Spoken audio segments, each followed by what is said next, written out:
Ladies and gentlemen, what's going on? Once again, I'm Nev from Nev's Tech Bits. Today we're looking at this ASUS system that would not turn on. This is a model. Camera won't even pick it up. Let me just read it out to you.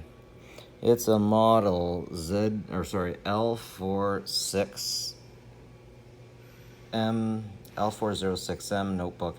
And man, this thing, he brought it to me and the thing just wouldn't turn on. I tried all kinds of stuff, I couldn't get it to work. So what I had to do is open it up. I'm looking for a pinhole or some way that I can reset the CMOS chip. It doesn't seem like there's any way to reset the CMOS chip.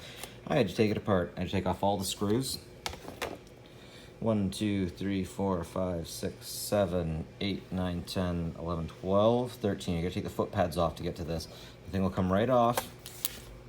You have to lift this off. You don't pull it off, you lift it off.